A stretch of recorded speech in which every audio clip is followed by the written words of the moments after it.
So for the past 3 weeks, I've been studying English assessment. It's not the most interesting subject, but it's got some memorable bits. But when it comes to testing students, there are usually 2 ways to go about it: formal and informal assessment. Formal assessments are things like standardized testing, quizzes, and informal assessments are things like portfolios, observational assessment, and self-assessment.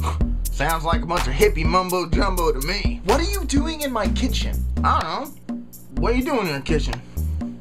Talking that alien probe looking thing. Point taken. Anyway, back to assessment. Since my classes are based around English language learner studies, it's filled with people who either want to teach ESL or primary school in a place with a high concentration of students whose first language is not English. And since formal assessments like standardized testing are based around the average individual, regardless of their English language proficiency, these tests are normally very skewed against people who don't speak English as a... Skewed? Yes, You got skewed.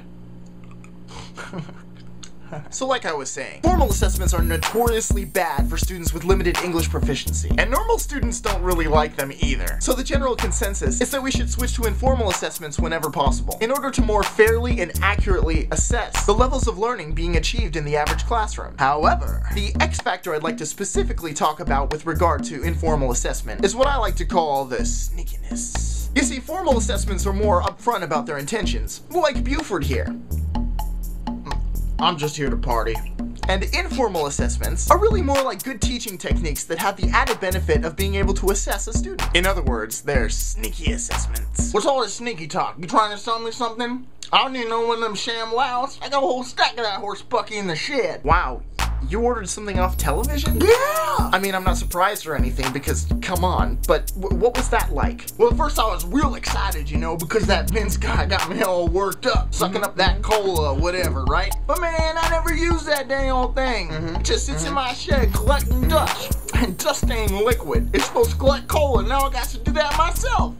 So how did you feel when you got the ShamWow in the mail and it wasn't what you expected? Betrayed. I thought Vince was my buddy, you know? But I guess you can't take advice on products from a guy what beats up hookers and whatnot. Thank you. Wait, what are you writing now? Well, based on what you just told me, you participated in the discussion, you responded to my questions appropriately, spoke in turn, and responded to my comments appropriately. So if you were in 2nd grade, you would have got pretty good marks on this informal assessment. Well, I wasn't expecting that. No one expects the sneaky assessment.